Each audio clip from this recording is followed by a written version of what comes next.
Great empires were often decided far from the battlefield.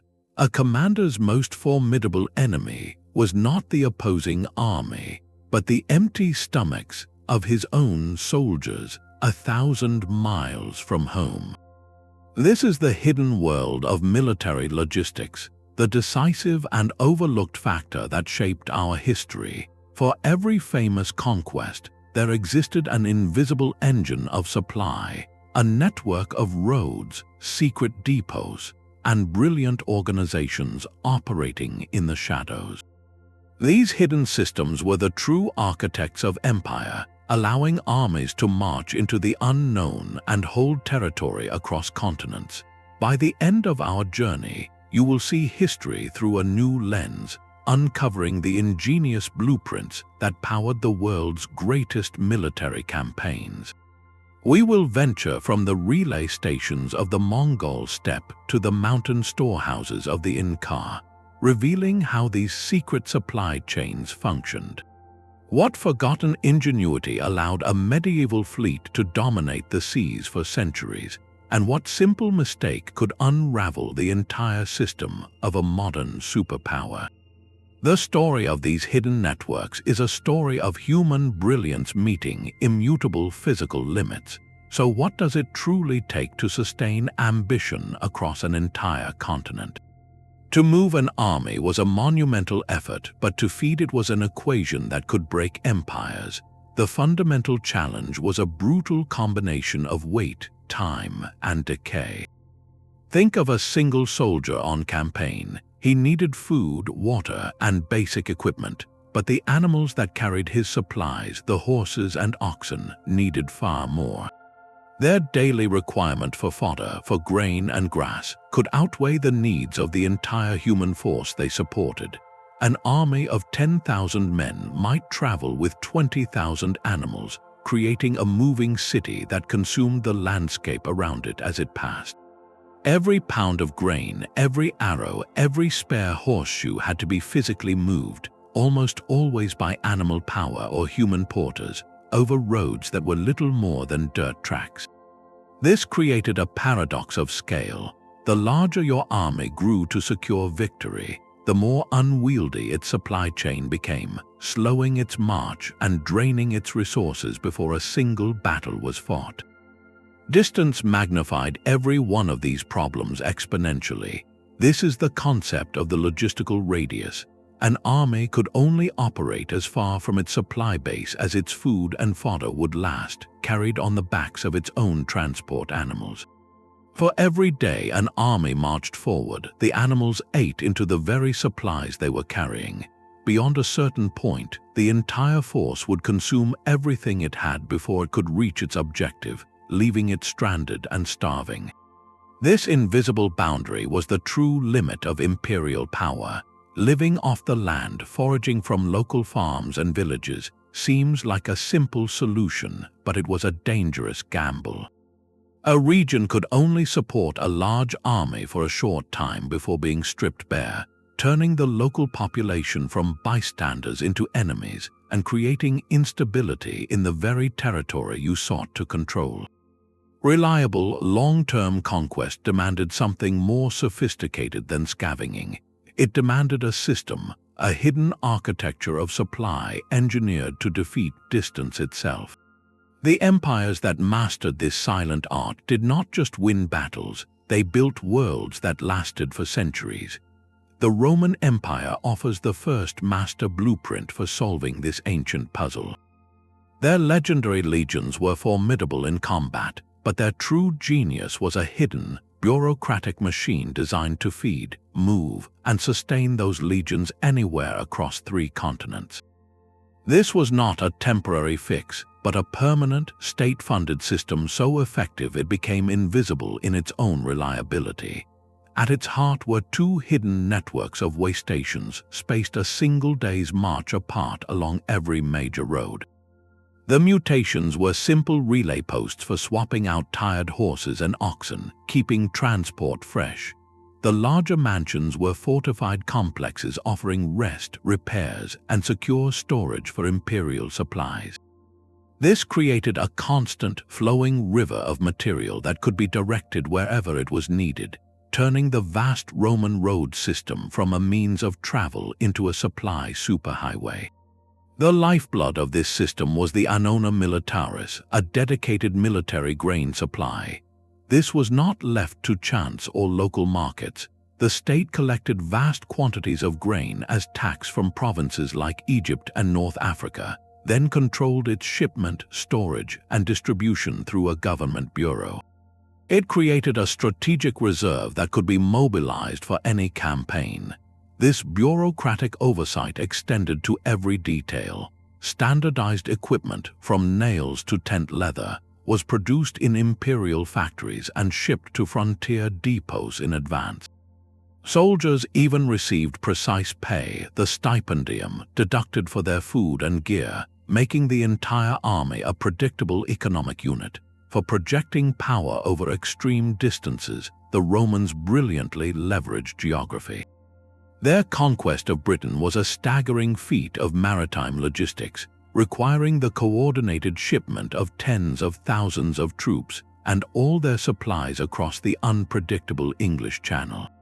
Centuries later, for campaigns deep into Mesopotamia, they used the great rivers like the Euphrates as liquid highways, with supply fleets moving in tandem with the marching legions. We can see the system's footprint in the archaeology of distant frontiers. At Hadrian's Wall in northern Britain, archaeologists have uncovered the foundations of enormous granaries, capable of holding a year's supply of grain for the entire garrison, ensuring they could withstand any siege or supply interruption.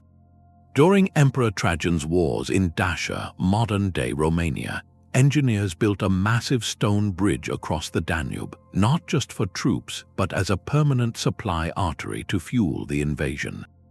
This was the Roman template, a visible yet profoundly sophisticated machine that turned logistics from a crisis into a routine.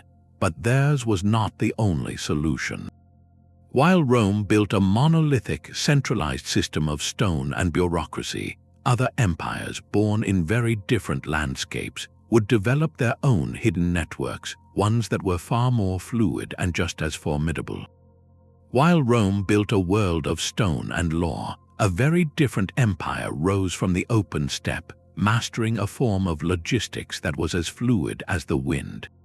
The Mongol conquests are often remembered for their shocking speed and ferocity, but their true secret was a hidden highway that spanned a continent. This was the Yam System, a logistical network so efficient and secretive it became the central nervous system of the largest contiguous land empire in history. Unlike the permanent Roman way stations, the Yam was a web of relay posts known as Yam stations, strategically placed about a day's horse ride apart across the vast expanse of Eurasia. Each station was a lifeline, stocked with fresh horses, basic provisions, and shelter for authorized travelers.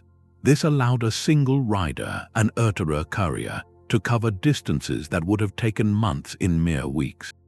Carrying official Pesa tablets as their passport, these couriers could swap their tired mount for a fresh one at each station without stopping, enabling messages and intelligence to flow from one end of the empire to the other with unprecedented speed.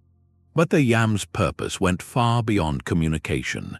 It was also a pre-positioned supply network for the Mongol armies themselves. Senior commanders and military units traveling with proper authorization could draw on the resources of these stations.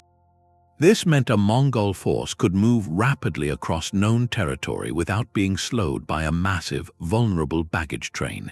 They traveled light, knowing that fresh horses and essential supplies awaited them at designated points along their route.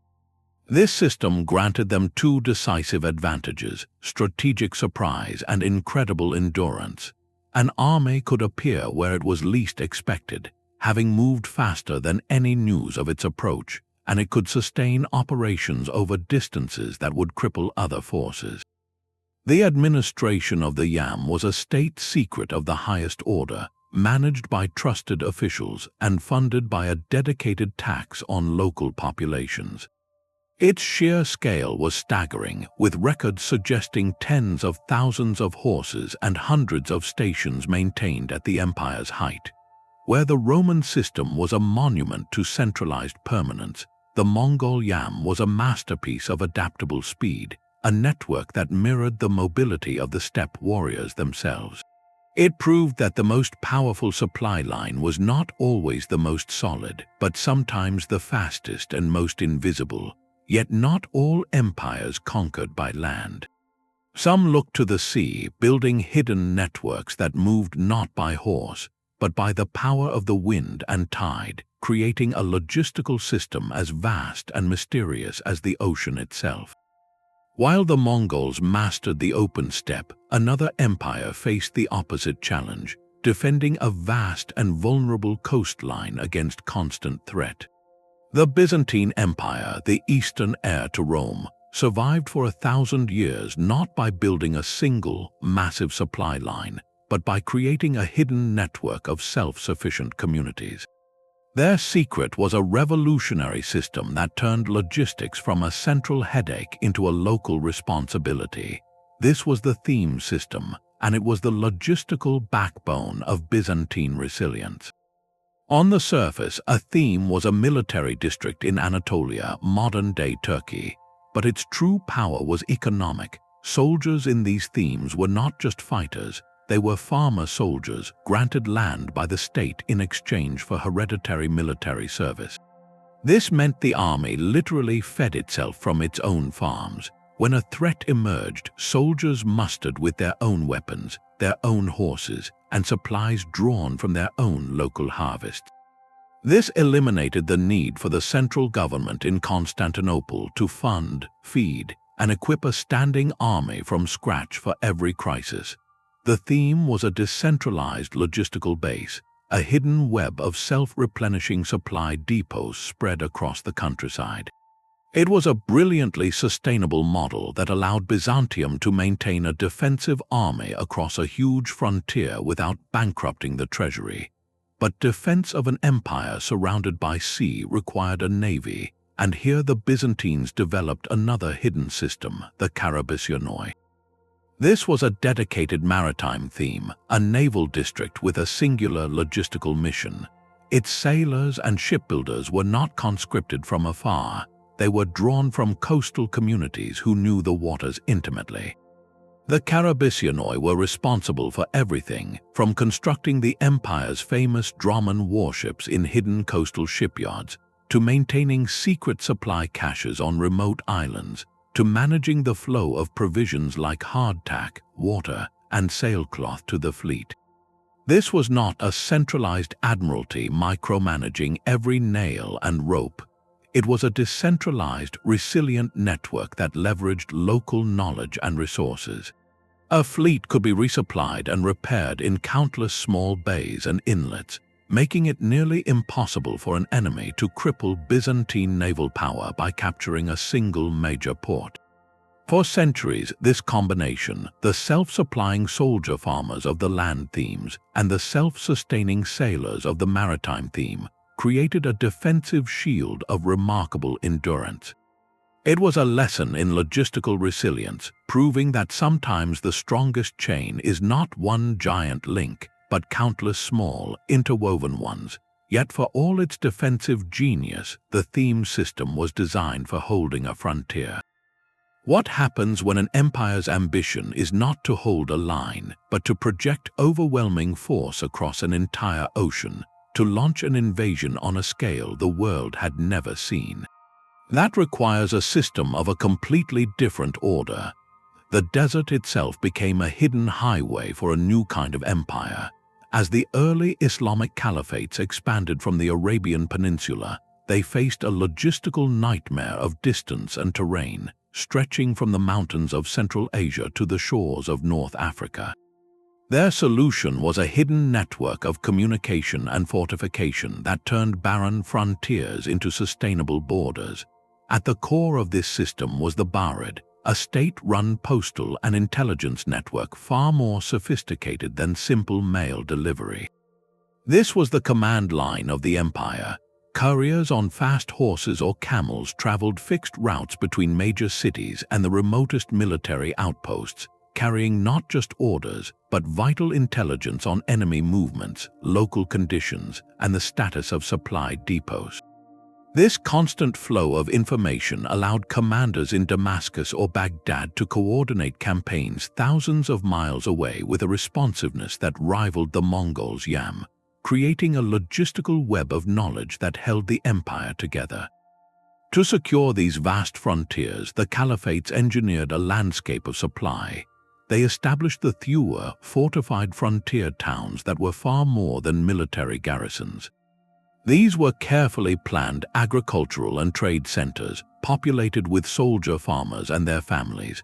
By encouraging settlement and farming around these strongholds, the state created self-sufficient local economies that could feed the garrison and generate a surplus for passing armies. This transformed the frontier from a drain on central resources into a productive asset. Alongside these towns stood the ribats, fortified way stations that served as combination monasteries, caravanserais, and military depots. Situated along key routes, they offered shelter, fresh mounts, and pre-positioned supplies for troops on the move, functioning as the vital connective tissue between the major Thua towns. In the harsh desert environment, the most critical commodity was not grain but water. The management of hidden water sources became a logistical art form equal to any granary. Military engineers and scouts identified and secured remote oases, often fortifying them. They maintained and protected ancient wells and developed sophisticated systems of underground channels, known as qanats, to bring water from distant aquifers to the surface at strategic points. An army's entire campaign route was plotted from one secured water source to the next, a hidden map of survival written across the sand. The mastery of these desert routes and oases allowed armies to move through landscapes their enemies considered impassable, achieving strategic surprise by appearing where they were least expected. This blend of intelligence, agricultural settlement, and hydrological engineering created a resilient frontier that could sustain itself for generations.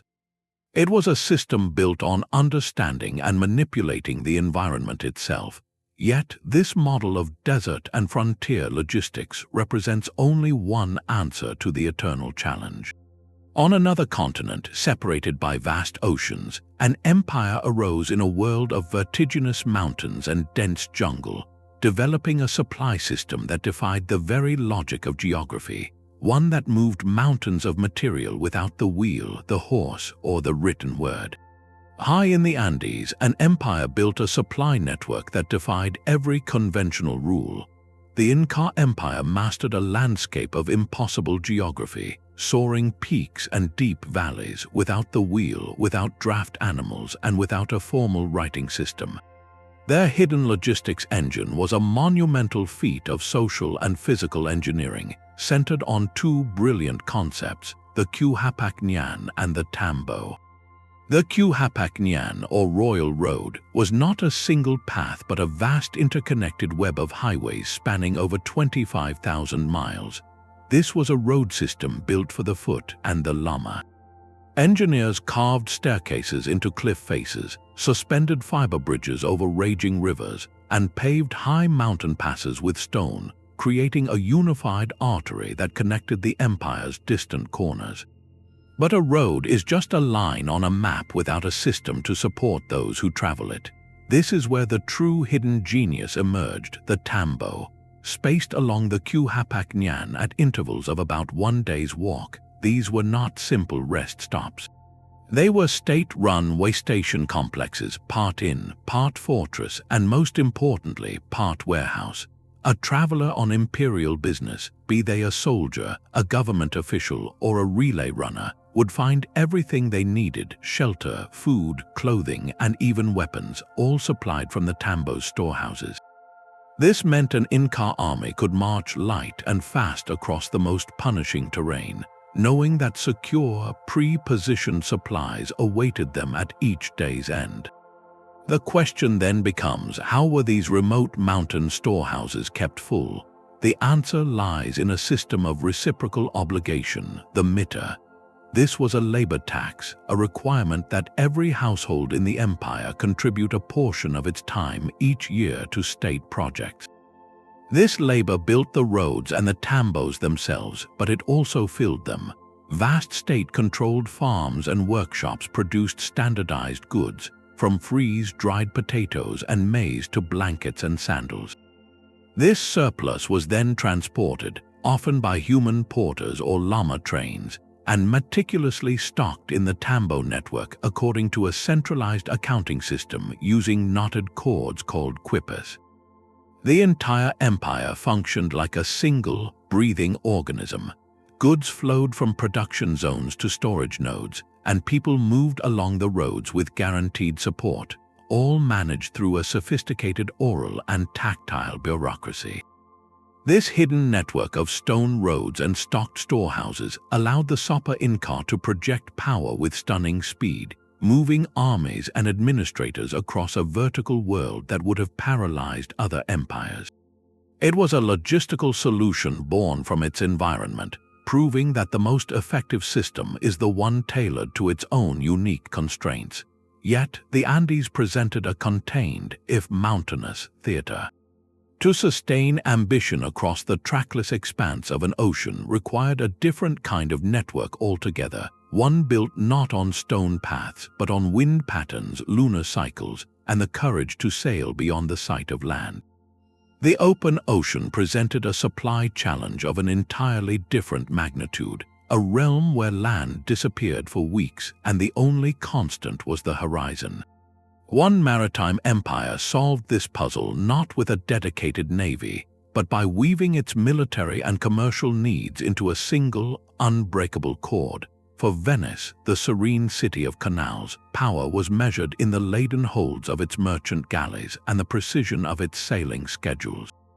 Their hidden system was a masterpiece of economic logistics, a clockwork machine of convoys and colonies that turned the entire Mediterranean into a Venetian supply route. This system was called the Muda. It was not a wartime improvisation, but the steady heartbeat of Venetian commerce. The state itself organized and licensed great convoys of armed merchant galleys, dispatching them on fixed annual routes to Alexandria, Beirut, Constantinople, and beyond.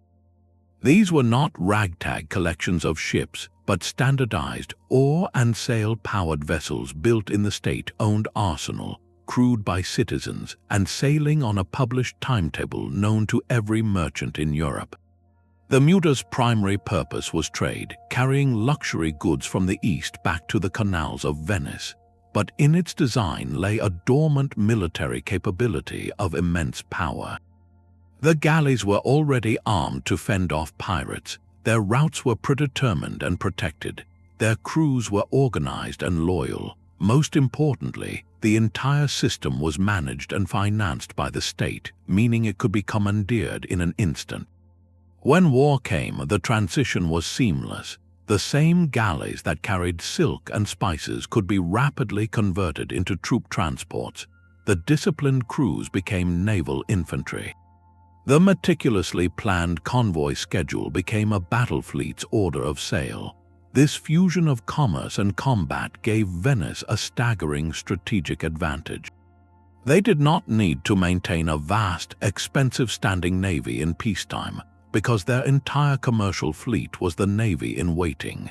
Mobilization meant simply redirecting ships already at sea and loading them with soldiers instead of bales of cotton. This floating supply chain was anchored by a hidden network of stone and salt. Across the Mediterranean and the Black Sea, Venice built its Stato da Mar, its State of the Sea. This was not a contiguous territory, but a constellation of fortified ports, islands, and coastal colonies. Places like Crete, Cyprus, Corfu, and Negropont were far more than trading posts.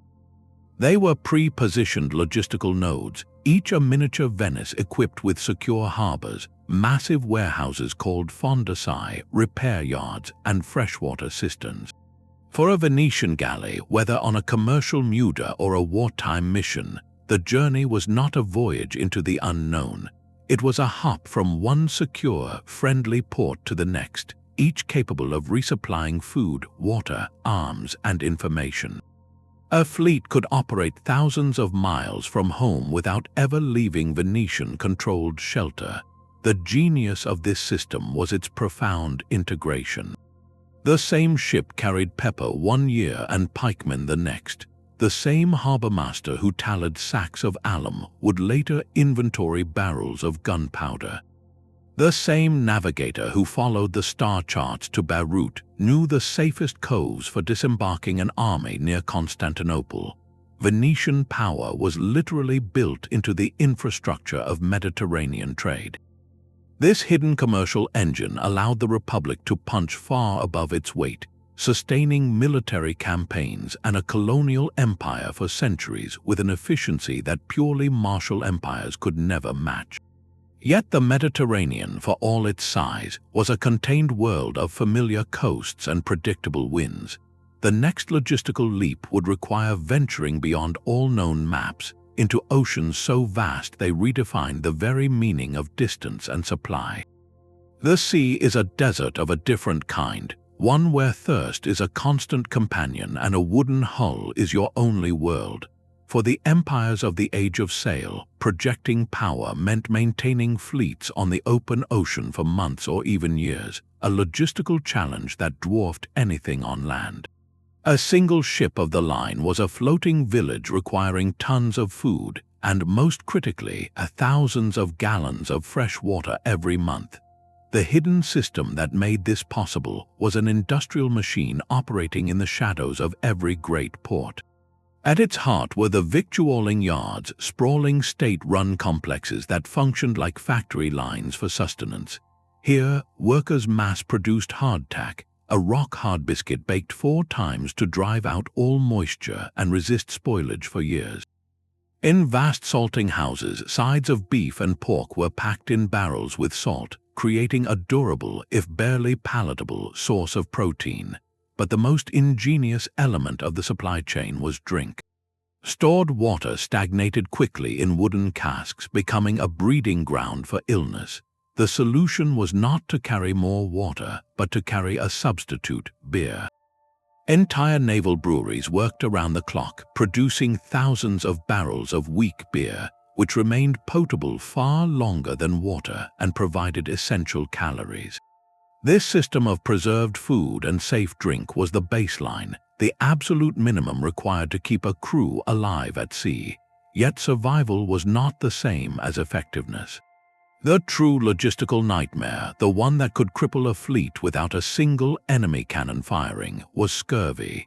This illness, caused by a lack of vitamin C, would slowly weaken and incapacitate sailors, rendering a mighty warship a helpless, floating hospital.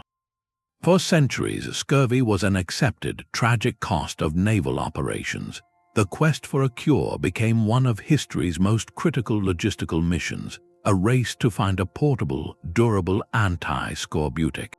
Through trial and error, navies discovered that certain preserved foods could stave off the worst effects, leading to the iconic issue of lime juice to British sailors, earning them the nickname limeys. Securing a reliable supply of these citrus fruits and developing a method to preserve their potency in barrels for months at sea was a logistical victory as significant as any battle. Supplying the ships was only half the battle. They then had to be sustained across global distances. This demanded a hidden geography of friendly harbors. Spain's immense wealth, for example, flowed along the Carrera de Indias, a rigidly scheduled convoy route from the Americas. Its security depended on a chain of heavily fortified ports like Havana and Cartagena, which served as way stations where treasure galleons could resupply with food, water, and repairs under the protection of massive stone fortresses. The British Royal Navy, aiming for global dominance, went further. They built or captured a planetary network of bases from Gibraltar and Malta to Antigua and Halifax. Each was a self-contained logistical hub with dockyards, rope walks, sail lofts, and vast warehouses. A British squadron could sail from the North Sea to the Caribbean to the Indian Ocean, and nearly always find a secure port where it could restock its provisions, careen its hull to scrape off barnacles, and repair battle damage. This global web of bases turned the Navy from a fleet that had to return home into a permanent, mobile police force of the oceans. The scale of this maritime logistics was staggering, a silent industrial effort that enabled the wooden walls of empire to remain on station across the globe. But while ships could dominate the sea lanes, the ultimate conquest of territory still came down to boots on the ground, and the early modern era would soon witness land campaigns of such immense scale that they demanded a new, terrifyingly efficient form of logistical organization. Napoleon Bonaparte understood logistics as the very arithmetic of war. His legendary Grande Armée was not just a fighting force, it was a meticulously planned organism, and its initial success was powered by a hidden logistical innovation called the étappen system. This was a masterpiece of military bureaucracy designed to feed an army of unprecedented size on the move. Instead of one massive, slow-moving baggage train that would strangle an army's speed, Napoleon's administrators, brilliant men like Pierre Daru, created a chain of pre-positioned supply depots along the planned route of advance. These étappen, or stages, were stocked by relentless requisition from conquered territories and by a dedicated corps of supply train. The system's most famous element was the mobile field bakery. These were not just ovens, but entire factories on wheels, with milling equipment and teams of bakers who could produce tens of thousands of loaves of bread per day, providing the army with its most essential ration fresh and reliably. For a time, this system was revolutionary. It allowed the Grande Armée to move with a speed that confounded its enemies because it was not tied to a single vulnerable supply column. The army could march light, knowing that bread and fodder awaited it at the next designated depot. It was the perfect fusion of centralized planning and operational mobility. Yet, this very system contained the seeds of its own destruction, a flaw that would be catastrophically exposed by geography and a ruthless enemy. The étappen system worked brilliantly in the dense, fertile landscapes of Central Europe, where depots could be easily stocked from the rich countryside. But it was a system built for short, decisive campaigns, not for the endless, consuming expanse of Russia. As Napoleon pushed east in 1812, he abandoned his own logistical principles.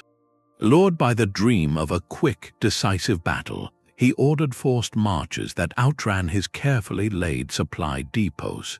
The army was forced to revert to the ancient, unreliable practice of living off the land, but Russia was not Austria. The distances were vast, the villages poor and widely scattered. The very speed that had won him victories now became a liability, stretching his supply lines to a fragile thread over hundreds of miles. Then the Russians applied the oldest and cruelest counter-logistics strategy in history, the scorched earth. As they retreated, they systematically destroyed everything of value, crops, barns, even entire villages. What they could not destroy, like the city of Moscow, they abandoned after removing or ruining all supplies. For Napoleon's army, this was not just a setback, it was the unraveling of their entire hidden support structure. The pre-positioned depots did not exist. The land offered nothing. The mobile bakeries had no grain to mill. The cold, when it came, was simply the final blow to men already starving and exposed. The retreat from Moscow was not merely a military defeat. It was the complete collapse of a logistical model pushed beyond its physical limits. The frozen road west became a grim testament to what happens when an army's ambition divorces itself from the reality of its supply. Napoleon's rise and fall is a masterclass in the limits of any system. It demonstrated that the most brilliant logistical plan is only as strong as the environment it operates in and the discipline of those who follow it. Yet, even as the Grande Armée dissolved in the Russian winter, a new revolution was already underway in workshops and factories far from the battlefield. The coming age of steam and steel would not just change how armies fought.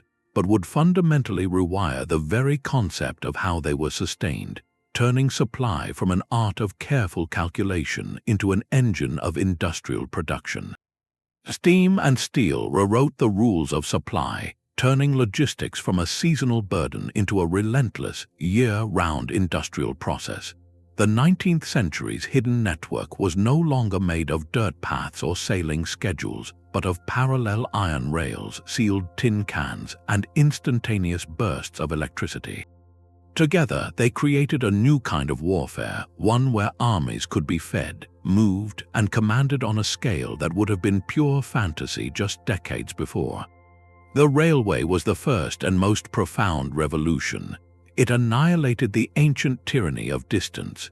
Where a horse-drawn wagon might cover 20 miles in a day, a single steam locomotive could haul hundreds of tons of supplies 200 miles in the same time, independent of weather or worn-out animals. This did not just make supply faster, it created something called strategic depth. A nation could now concentrate its entire military might at a distant frontier, drawing men, artillery, and endless trainloads of ammunition from factories hundreds of miles inland. The front line was no longer limited by how far a soldier could walk from his supply depot. It was defined by how many rail lines converged there. During the American Civil War, this new reality became brutally clear. The Union's industrial north was crisscrossed by a superior rail network, which functioned as a colossal, hidden conveyor belt feeding the war effort. The legendary Union General William T. Sherman's march through Georgia was not a reckless adventure into enemy territory. It was a campaign meticulously planned around a single, vulnerable rail line, the Western and Atlantic Railroad, which served as his sole supply artery back to Tennessee. Protecting that iron thread was as critical as any battlefield maneuver. Yet railways created a new vulnerability, a logistical bottleneck so obvious it became a primary military target. Cavalry raids aimed not at armies but at tracks, bridges, and roundhouses. The Confederacy's inability to manufacture replacement rails or locomotives at scale meant each cut line was a wound that slowly bled their capacity to resist.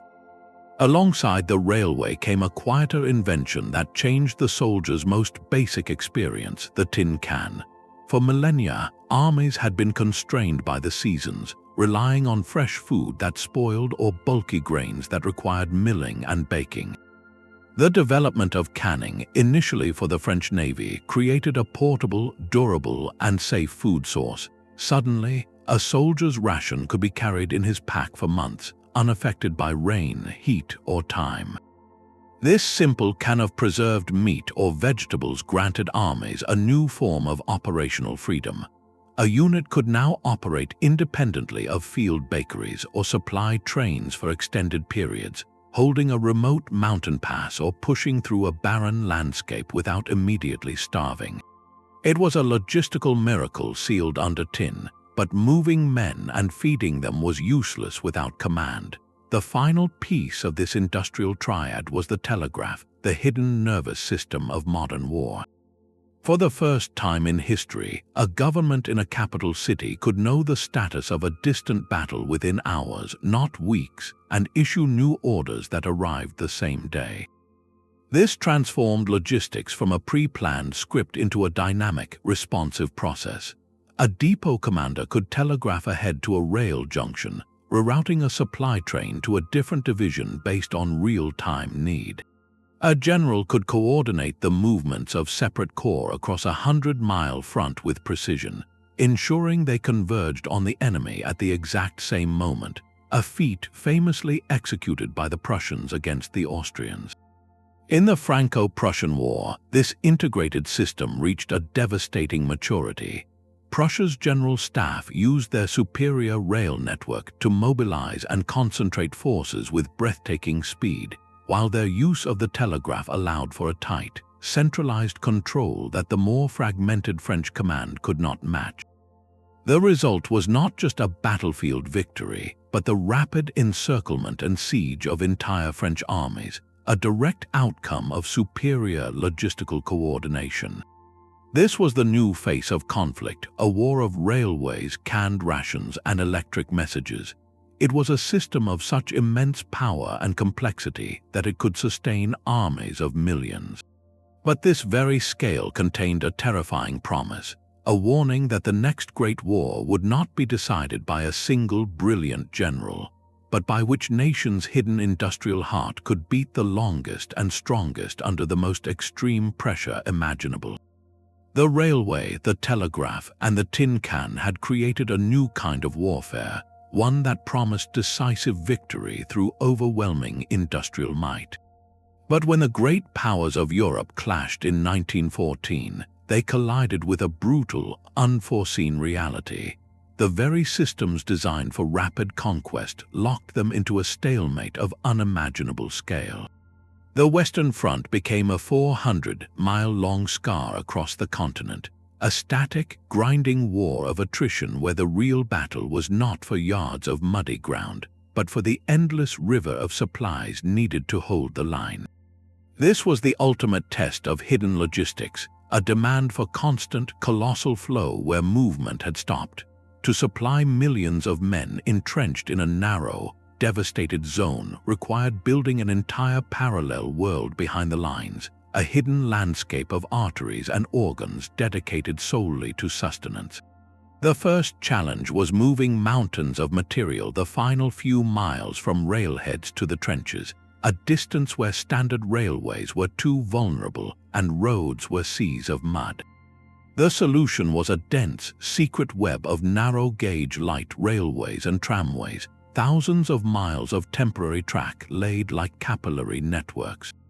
These small, rugged trains, often pulled by horses or hidden steam engines, ran day and night, snaking through communication trenches and ruined villages to deliver their critical cargo directly to battalion supply dumps, all while concealed from enemy observers. But shells, food, and water were not the only necessities. To sustain the vast machine of war, armies had to pipe in life itself.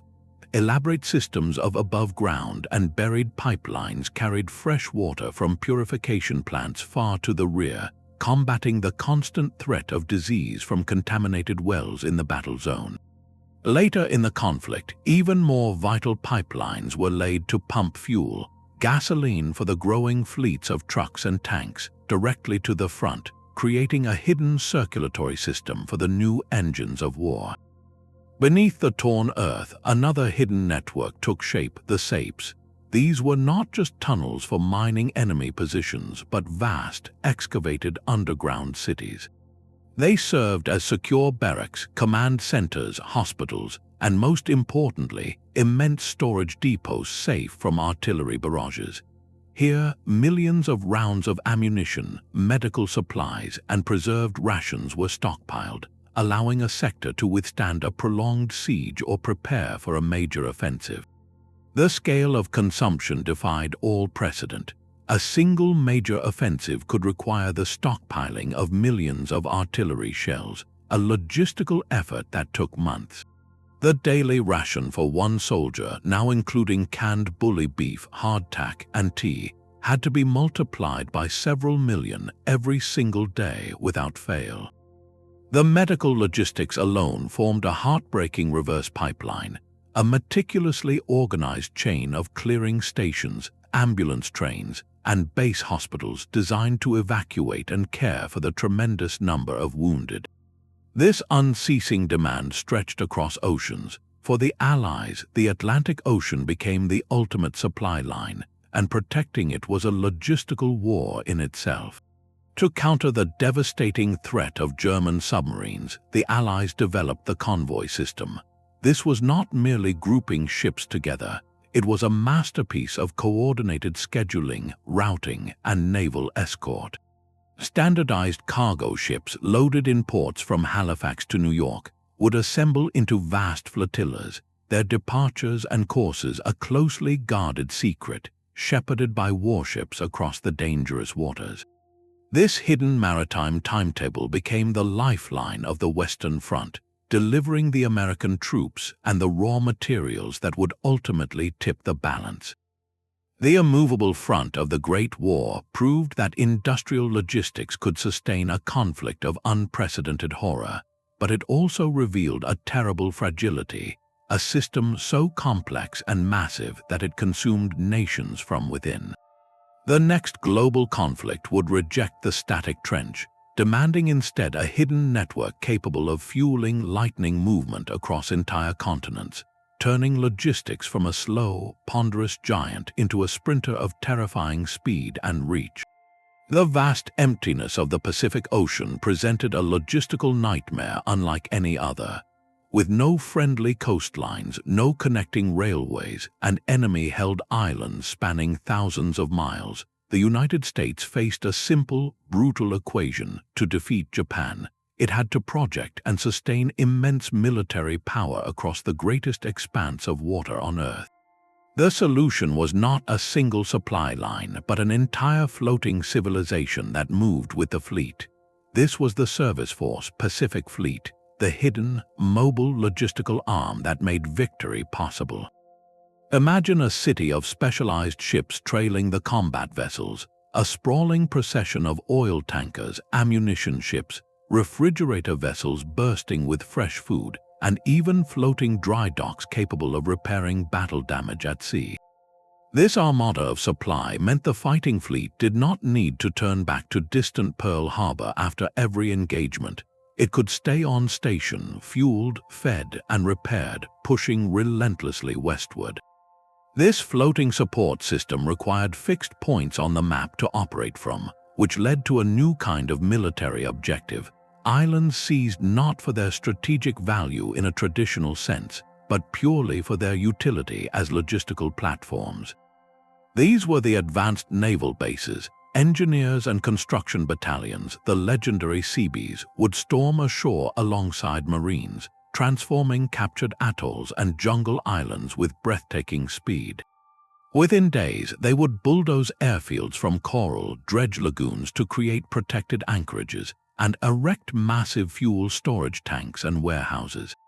A speck of land like Ulithi Atoll became, almost overnight, the largest naval base in the world, a hidden hub where the entire fleet could congregate, resupply, and prepare for the next leap forward. This strategy of island hopping was at its core a logistical campaign, a war to secure the stepping stones necessary to keep the machine of war moving. On land, the challenges were just as immense. In the China-Burma-India theater, supplying Allied forces meant overcoming the towering barrier of the Himalayas. The answer was an aerial supply line of staggering daring, the Hump airlift. Military transport aircraft flew a constant, treacherous shuttle over the world's highest mountains, battling violent weather and enemy fighters to deliver every bullet, gallon of fuel, and can of food to Chinese forces. It was a logistics operation conducted in 3 dimensions, where the loss of a single plane to a storm was a calculated cost of doing business. Meanwhile, on the ground, engineers performed Herculean labors like building the Lido Road, a winding 1,500-mile supply route carved through dense jungle and over mountain passes to reconnect China to the outside world. Each of these efforts, from the floating service force to the airborne hump, represented a different answer to the same fundamental question: how do you sustain force across impossible terrain? This relentless focus on hidden supply would define not just victory, but the very nature of future conflict. In the latter half of the 20th century, as the battlefield expanded to include global surveillance and instant communication, logistics entered its most secretive and technologically advanced phase. The ability to see, understand, and strike anywhere on the planet would come to depend on a hidden network of a different kind, one built not of steel hulls and coral airstrips, but of silent orbits, encrypted data, and global positioning. The shadow networks of the 20th century reached their most enigmatic form not on a recognized battlefield, but in the skies over a neutral country. During the Laotian Civil War, a conflict officially denied by world powers, the United States needed a way to support its allies without triggering a wider war. The solution was a hidden airline that existed in the gray space between military and civilian, a logistical ghost known as Air America. On paper, it was a private charter company operating passenger flights and hauling freight. In reality, it was a vital logistical arm of the Central Intelligence Agency, a fleet of unmarked aircraft conducting a secret war. Its pilots, often former military flyers, performed missions of breathtaking daring under the thinnest veil of deniability. They airlifted entire battalions of Hmong guerrilla fighters to remote mountain outposts, flying into rough, dirt landing strips carved from jungle hillsides. They executed pinpoint airdrops, parachuting sacks of rice, medical supplies, and ammunition to isolated villages whose loyalty was crucial to the war effort. Their aircraft, ranging from single-engine spotter planes to large twin-engine transports, also served as the eyes of the covert campaign, conducting visual reconnaissance over the Ho Chi Minh Trail and other strategic routes. Perhaps most critically, they operated an aerial ambulance service, evacuating wounded fighters and civilians from areas with no roads and no hope of conventional rescue. This was logistics stripped of all insignia, where the success of a campaign depended entirely on the skill of a civilian pilot flying a civilian plane on a mission that did not officially exist. The operational challenges were immense. They flew in some of the most treacherous mountain terrain in the world, navigating sudden storms and narrow valleys where a single navigational error meant disaster. They operated in effectively denied airspace, facing the constant threat of ground fire from Pathet Lao and North Vietnamese forces, all while maintaining the fragile fiction of their civilian status. Air America was the ultimate expression of a hidden logistics system built for political ambiguity, proving that supply lines could be drawn in invisible ink across the sky. From the stone tambos of the Inca to the unmarked aircraft over Laos, from the Roman mansions to the floating service force of the Pacific, these systems seem worlds apart. Yet beneath their unique surfaces, they are all built upon the same timeless, hidden principles. These diverse systems, separated by centuries and continents, all share a single foundational blueprint. The first universal principle of hidden logistics is the network of nodes. Every successful long-range supply system, from the ancient to the modern, depends not on a single, endless line, but on a chain of pre-positioned way stations. Think of these nodes as the vital organs of the body, spaced along the arteries of travel. Whether called a mancio, a yam, a tambo, or an advanced naval base, each node served the same core functions. They were places of refreshment where men and animals could find rest and clean water. They were hubs of resupply, their storehouses stocked with food, fodder, and replacement gear. They were centers for repair, with craftsmen to fix a broken cartwheel or a damaged hull. And critically, they were nodes of communication where messages could be received, verified, and sent racing onward. The spacing of these nodes was not arbitrary. It was a precise calculation based on the technology of the day. For a marching Roman legion, a node was placed roughly every 20 miles, the distance a fully laden soldier could cover in a day before exhaustion set in. For a Mongol courier on the steppe, stations were spaced at intervals of about 25 to 30 miles, the distance a horse could maintain a fast pace before needing replacement. For a Venetian galley, the nodes were the ports of its Stato d'Armar, spaced at distances a ship could sail with a favorable wind before needing fresh water and safe harbor. This optimal spacing created a rhythm of movement, transforming an impossible journey into a series of manageable, predictable steps. But a node full of precious supplies is also a glaring target. Therefore, the second function of these stations was often concealment or defense. The Inca built their tambos in remote, defensible mountain passes. The Byzantines hid their coastal supply caches on uninhabited islands. During the World Wars, advanced bases and supply depots were camouflaged, dispersed, and protected by anti-aircraft guns and garrison troops. The security of the node was paramount because if an enemy could sever the chain at just a few critical links, the entire system would fail. The network only worked if each point along it could be relied upon to be there, intact and functioning, when the army or the courier arrived. This invisible geography of secure nodes is what turned a theoretical route on a map into a living, reliable highway for power. A second principle binds these networks across time: the seamless fusion of civilian and military life. The most resilient supply systems were not built from scratch in times of war, but were cleverly woven into the existing fabric of everyday commerce and agriculture. This integration offered a profound advantage. It turned the entire economy into a hidden logistical reserve, making the support of armies almost invisible within normal, peaceful activity. Consider the Venetian Muda once more. Those great convoys of armed merchant galleys were the lifeblood of Venetian wealth, their schedules published in advance for every trader from Genoa to Alexandria. In peacetime, they moved silk, spices, and silver, but the moment conflict began, the state simply redirected them. The same ships, the same skilled crews, the same protected ports and warehouses, all instantly converted to a military purpose. Venice did not maintain a separate, expensive navy. It had a commercial fleet that was, by design, a navy in waiting. This dual identity meant the logistical infrastructure was always funded, maintained, and ready, hidden in plain sight within the bustling trade of the Mediterranean. We see this same blurring of lines in the Byzantine theme system.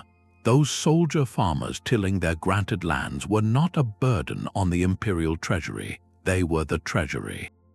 Their agricultural labor produced the food that would feed them on campaign, their local crafts supplied basic gear, and their communities became self-sustaining logistical nodes.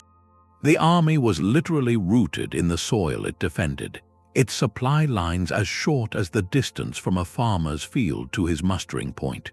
This turned the challenge of feeding a frontier garrison from a complex imperial supply operation into a simple matter of local harvests. The system was so deeply integrated into provincial life that dismantling it would have meant dismantling Byzantine society itself. This principle reached an industrial scale in the 20th century. During the Second World War, the United States Merchant Marine became the single most critical hidden supply line for the Allied war effort.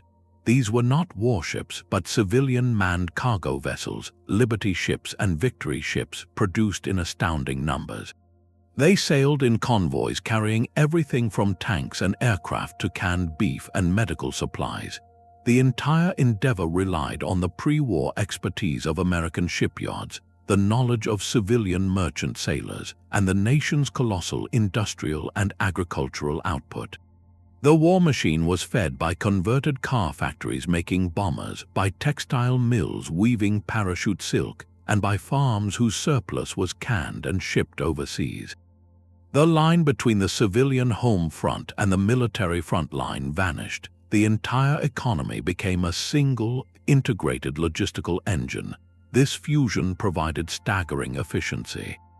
It leveraged existing skills, infrastructure, and economic pathways rather than building costly parallel systems. It also created resilience because an enemy could not cripple a nation's war effort by attacking only its military bases. They would have to cripple its entire ports, its railways, its farms, and its factories. The system was distributed and deeply embedded, making it extraordinarily difficult to destroy. When logistics hides within the normal pulse of commerce and daily life, it gains both durability and deniability, becoming a silent partner to ambition. Yet, integration and secure nodes alone are not enough to guarantee success. The entire edifice depends on a third, more fragile element: the accurate and timely flow of information, a hidden current that can guide an empire to glory or lead it into a fatal trap. A supply chain is only as strong as the minds that manage it. The third principle binding every successful hidden network is the silent army of specialists and administrators who give it life. Behind every marching legion, every laden caravan, and every sailing convoy stood a cotter of unsung professionals, the quartermasters, engineers, and clerks who translated grand strategy into the daily reality of rations and routes. These individuals were the indispensable software that made the hardware of roads, ships, and storehouses function. Consider the Mongol Empire's astonishing speed. It was not achieved by warriors alone, but by the elite Ertuğrul riders, a specialized courier corps. These men were selected for endurance and loyalty, trained to memorize messages and navigate vast stretches of steppe by memory and landmark. They were not simply messengers, they were human data packets, integral components of a communications system that demanded flawless performance under extreme conditions. Their expertise turned the Yam network from a line of stations into a living information superhighway. On the high seas, this role fell to the naval purser. Aboard a ship of the line, isolated for months, this officer was a combination of accountant, warehouse manager, and rationing expert. His ledgers tracked every barrel of salt pork, every biscuit, and every gallon of fresh water. He had to calculate consumption rates to the ounce, anticipate spoilage, and enforce strict discipline over the ship's most precious commodities. A purser's mistake in arithmetic could mean the difference between a healthy crew and one succumbing to scurvy or thirst, long before any enemy was sighted.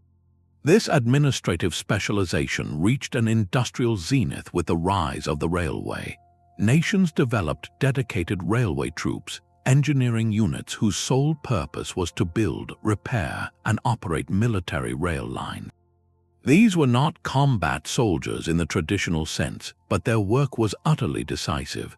They could lay track under fire, rebuild bombed bridges in days, and manage the intricate scheduling of troop and supply trains to prevent catastrophic bottlenecks.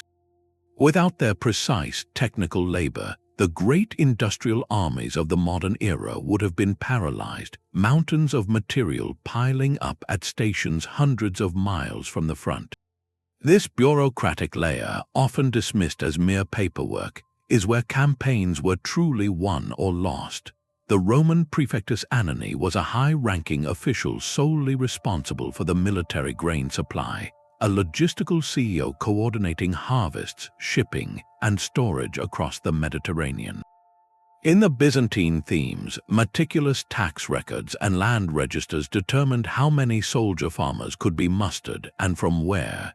Even the Inka, without a written script, relied on specialized Qhapaq Ñan, experts who could read the complex knotted cords or quippers to inventory the contents of every tambo and schedule labor drafts across the empire. This administrative machinery created predictability, the most valuable commodity in logistics. It turned chaos into order, ensuring that when a commander needed to move, the system responded not with improvisation, but with reliable, pre-calculated support. The greatest siege engines or the fastest ships were useless if no one knew how many arrows were in the armory or how much water was in the hold. The hidden network, therefore, was always a dual creation, a physical spine of routes and depots animated by an invisible nervous system of human expertise and meticulous record-keeping. But what happens when this delicate balance between ambition and administration breaks down? History offers a stark warning where the most powerful systems, strained beyond their limits, reveal a final, universal principle, the inevitable point of catastrophic failure. The most sophisticated hidden network carries within it the seeds of its own destruction. Every logistical system, no matter how brilliant, operates within a finite radius defined by physics, environment, and human endurance. History's greatest military catastrophes are not merely tales of battlefield defeat, but chronicles of this invisible radius being breached, of ambition violently overreaching its hidden support. We have already witnessed the archetypal example, Napoleon's Grand Armée dissolving in the Russian winter, his étappen system, a masterpiece for the fertile fields of Europe, shattered when it met the vast emptiness and scorched earth of the East. The army outran its pre-positioned depots, the land offered no sustenance, and the very speed that defined his genius became a fatal liability. The retreat from Moscow was the collapse of a logistical model, a grim procession of starving men defeated not by Cossacks, but by the arithmetic of consumption over impossible distance. This pattern repeats with haunting consistency. In the Second World War, the German invasion of the Soviet Union, Operation Barbarossa, fell victim to the same geographical trap on an even grander scale. The Wehrmacht's initial blitzkrieg relied on a system built for the compact theaters of Western Europe, where captured fuel depots and dense road networks could sustain the advance. But Russia's vastness and its primitive road system, which turned to bottomless mud in the autumn rains, created a logistical quagmire. German supply columns, dependent on horse-drawn wagons and a limited number of trucks, stretched over thousands of miles. Tanks and trucks ground to a halt, not from battle damage, but from a simple lack of fuel and spare parts that could not be transported forward quickly enough. The Russian winter then delivered the final, familiar blow to armies already stranded at the end of a broken supply chain. Here, failure came from a lethal combination: overextension beyond the network's physical reach and an environment that actively dismantled the means of movement. For an island empire like Japan, the ultimate limitation was not land, but sea. Japan's war effort depended entirely on a fragile merchant shipping fleet to bring oil from the East Indies, rubber from Malaya, and food from conquered territories back to the home islands. The Allied submarine campaign targeted this hidden lifeline with systematic precision. Instead of engaging warships directly, American submarines hunted the tankers and freighters, the unglamorous logistical nodes of the Japanese Empire. Each sinking ship represented not just lost cargo, but a cumulative erosion of national capacity.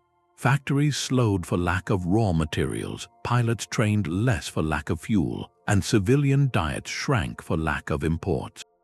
The disruption of these maritime nodes through blockade and interdiction strangled the entire war machine, demonstrating that a network severed at its vital but vulnerable transfer points is a network doomed to fail.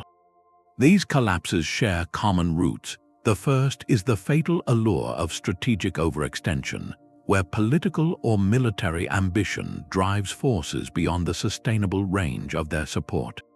The second is the targeted disruption of critical nodes, whether through scorched earth tactics that deny local resources or through blockades that isolate entire theaters.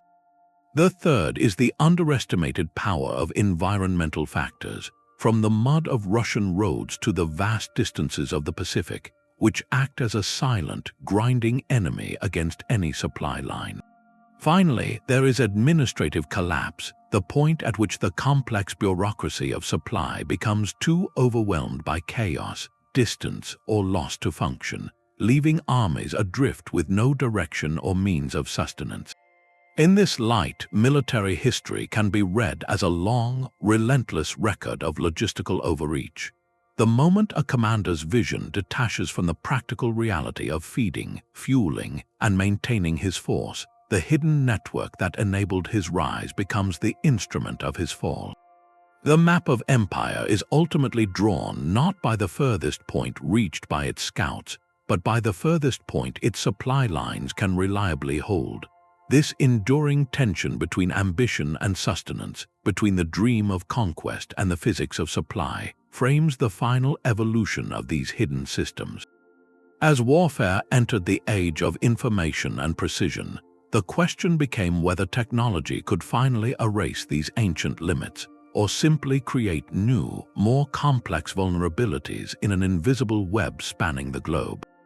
The true measure of an empire was never its fiercest warriors, but the silent, engineered systems that sustained them far from home.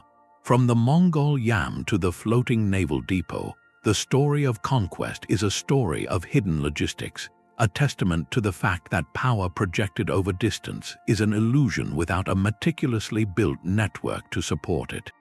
This enduring truth reveals a consistent blueprint across the millennia, a set of principles that transcend the specific tools of any era. First, the nodal network, the chain of secure way stations that breaks an impossible journey into manageable steps. Second, the integration of military and civilian infrastructure, turning the everyday rhythms of commerce and agriculture into a dormant logistical reserve. And third, the indispensable role of specialized administration, the quartermasters, engineers, and clerks who transform physical routes into reliable, predictable systems. These three pillars form the hidden architecture behind every successful campaign of reach. They are why a Roman legion could hold a frontier in Britain, why a Venetian fleet could dominate the Mediterranean, and why an army could be sustained in the trenches of France. The principles did not change, only the technology that expressed them. Today, we live in a world defined by global supply chains of staggering complexity, where a product's journey from factory to doorstep is tracked by satellites and managed by algorithms. Yet, beneath this digital surface, the ancient logic persists. Our container ports are the modern tambos, our cargo planes and ships are the evolved muda, and our logistics software is the latest incarnation of the quipu or the purser's ledger. The challenge of moving sustenance across vast spaces remains the fundamental constraint on ambition, whether that ambition belongs to a general or a global corporation. So the next time you learn of a great historical campaign, look beyond the famous battles and the legendary commanders. Ask yourself the hidden question, how did they eat? The answer will reveal the true engine of history, a story written not in declarations of war, but in supply routes, storehouses, and the quiet, relentless work of keeping an army fed 1,000 miles from home. We would love to hear which historical event you think has the most fascinating hidden logistics story. Share your thoughts in the comments below.